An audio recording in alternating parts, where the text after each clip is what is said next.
Elijah's journey begins in the rugged hills of Gilead, a land as harsh as the times in which he lived.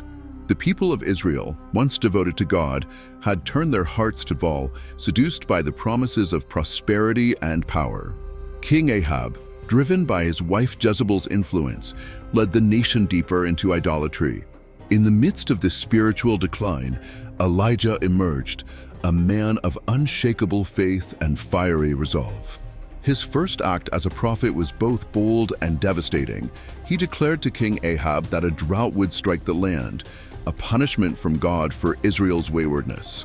"There will be neither dew nor rain in the next few years, except at my word," he proclaimed. And so it was. As the land withered and people's hopes dried up with the rivers, Elijah retreated to the Koroth ravine.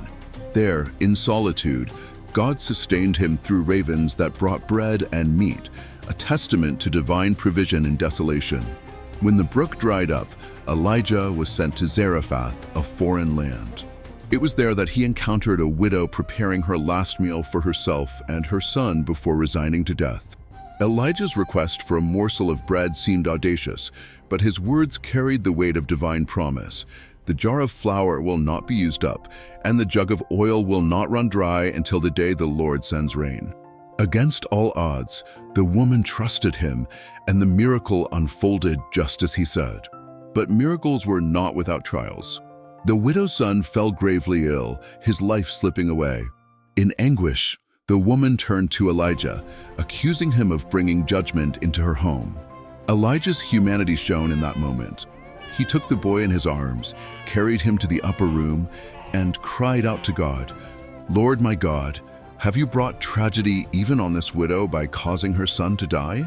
Stretching himself over the boy 3 times, Elijah pleaded for the child's life. Then, life returned to the boy, and with it, the widow's faith in God. Elijah's journey was one of immense highs and crushing lows, a constant interplay of divine power and human vulnerability. On Mount Carmel, his faith was tested on a national stage. Standing before a crowd of Israelites and 450 prophets of Baal, he challenged them to choose whom they would serve. The spectacle was electrifying. Baal's prophets danced, shouted, and slashed themselves, begging their God for fire. Hours passed and no response came. Then Elijah, in stark contrast, approached the altar with quiet confidence. After soaking the sacrifice with water until it seemed impossible for fire to ignite, he prayed, "Answer me, Lord, so these people will know that you are God." Fire descended from heaven, consuming everything. The people, overwhelmed, declared, "The Lord, He is God." Despite this monumental victory, Elijah's journey was far from triumphant. Jezebel's rage at the death of Baal's prophets sent him fleeing into the wilderness, where despair consumed him. "I have had enough, Lord," he cried. "Take my life. I am no better than my ancestors." Alone and exhausted, he lay under a broom tree, ready to give up. But God met him in his despair, not with thunder or fire, but with quiet care. An angel brought him bread and water, urging him to eat and regain his strength. "The journey is too much for you," the angel said, and Elijah, strengthened by the heavenly sustenance, traveled 40 days and nights to Mount Horeb. It was there, in a cave, that Elijah poured out his heart to God, lamenting his isolation and the futility of his mission.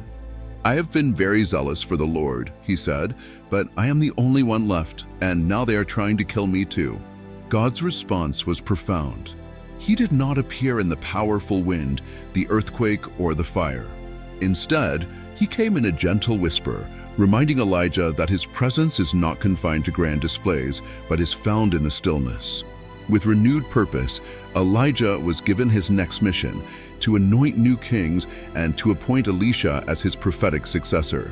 Through all his triumphs and trials, Elijah's journey was a testament to the complexities of faith, a mix of bold action and quiet dependence on God.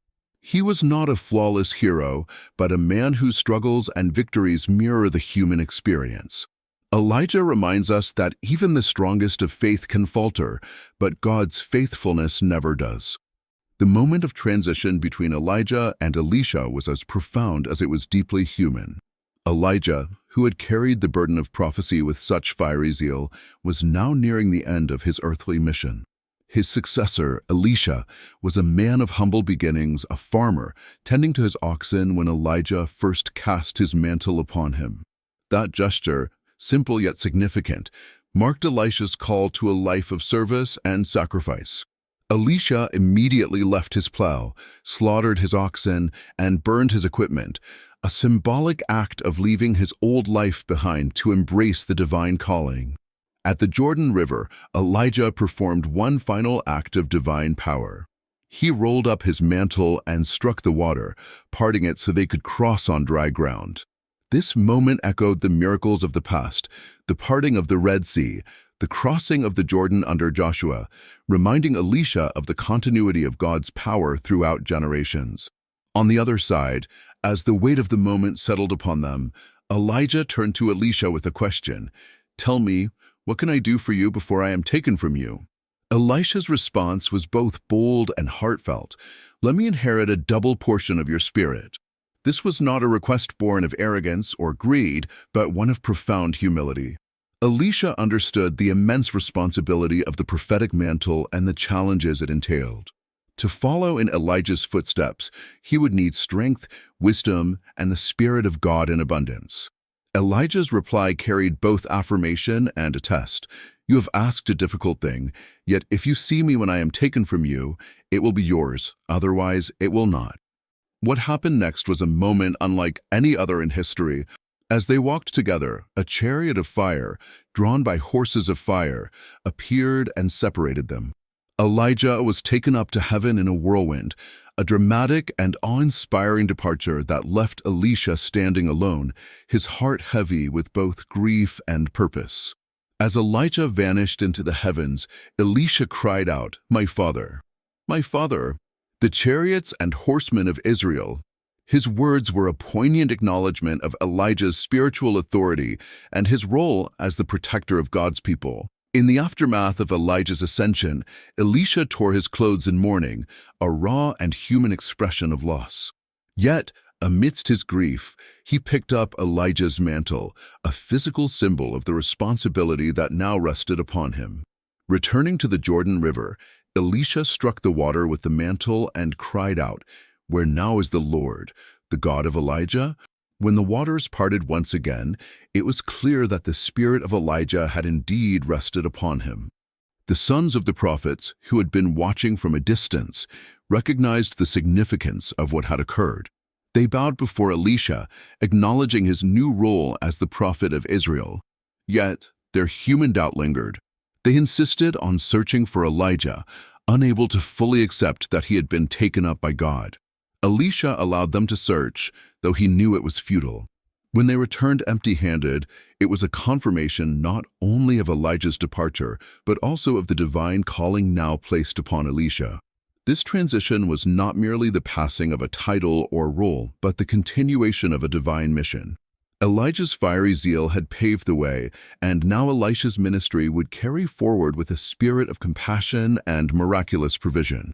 The bond between the two prophets was not just that of teacher and student, but a profound partnership in God's work, a relationship marked by trust, mentorship, and shared purpose. Elisha's acceptance of the mantle was an act of immense courage and faith. It was a reminder that the work of God does not rest on one individual, but is passed down through generations, each carrying the torch forward in their own unique way. Elijah's departure was not the end of the story, but the beginning of a new chapter, one that would continue to reveal God's power and faithfulness through the life of Elisha. In this moment of transition, we see the beauty of God's plan, that even as one servant's work ends, another rises to carry it forward, ensuring that his purposes are fulfilled. Elisha's journey as a prophet began with the weight of Elijah's mantle and a burning question: could he live up to the legacy of his master? His first act of faith at the Jordan River answered that question, as the waters parted at his command, affirming that the God of Elijah was now with him. This marked the start of a ministry defined by miracles, compassion, and unwavering faith. In Jericho, Elisha healed the city's water supply by throwing salt into the spring, declaring, "This is what the Lord says, I have healed this water." This act of restoration set the tone for his ministry, bringing life where despair had reigned. Later, in Bethel, he encountered mocking youths who ridiculed him, calling him Baldy. Elisha cursed them, and two bears emerged, a stark reminder of the seriousness of opposing God's messenger. One of the most touching moments of his ministry involved a widow drowning in debt and facing the loss of her children to slavery. With compassion, Elisha asked what she had, and she replied, "Nothing except a small jar of olive oil." Following his instructions, she filled jar after jar from her small supply until it overflowed, enough to pay her debts and sustain her family. Elisha's miracles extended to communities, such as making poisoned stew safe to eat or feeding 100 men with 20 loaves of barley bread, with leftovers remaining. Each act showed that God's provision was abundant and ever-present. Perhaps his greatest miracle was the resurrection of the Shunammite woman's son. This woman, who had selflessly cared for Elisha, was blessed with a child as he had prophesied, only to lose him suddenly. In her grief, she sought Elisha, who prayed fervently and restored the boy's life. This miracle underscored God's compassion and power to bring life from death. Elisha's ministry also touched nations. When Naaman, a Syrian commander, sought healing from leprosy, Elisha told him to wash 7 times in the Jordan River. Though reluctant, Naaman obeyed and was healed, proclaiming his faith in Israel's God. This miracle revealed that God's grace extended beyond Israel to all who humbled themselves before him. Through each miracle, Elisha's life embodied God's power and mercy. From healing water to multiplying food and raising the dead, his acts demonstrated that faith in God could transform both the ordinary and the extraordinary. His story reminds us that God works through small acts of obedience and unwavering faith, showing his heart for restoration, justice, and provision. The lives of Elijah and Elisha remind us that faith is not a single act of courage, but a journey marked by trials, triumphs, and the quiet assurance of God's presence. From Elijah's fiery confrontation on Mount Carmel to Elisha's gentle acts of compassion, their stories reveal a God who is both powerful and personal. They teach us that even in our weakest moments, when despair looms large and hope feels distant, God is near, sustaining us, guiding us, and working through us in ways we might not immediately see. Elijah's unwavering zeal shows us the courage to stand firm in truth, even when the world around us crumbles under the weight of falsehoods. His humanity, revealed in moments of fear and exhaustion, reflects our own struggles and reminds us that God's grace meets us in our darkest valleys. Elisha's ministry, on the other hand, paints a picture of quiet faithfulness, a life lived not for spectacle but for service, touching hearts and transforming lives with acts of provision and healing. Their stories challenge us to examine our own lives. Are we willing to step into the unknown, like Elisha, and say yes to God's call? Can we trust, like Elijah, that even when the brook runs dry, God's provision will come in unexpected ways? These questions are not just ancient echoes. They are relevant to every person navigating faith in a modern world filled with distractions and uncertainties.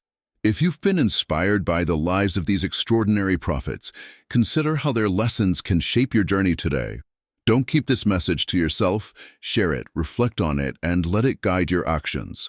And if you want to explore more stories of faith and inspiration, make sure to subscribe to our channel. Together, let's keep discovering the timeless truths that connect us to God and to one another.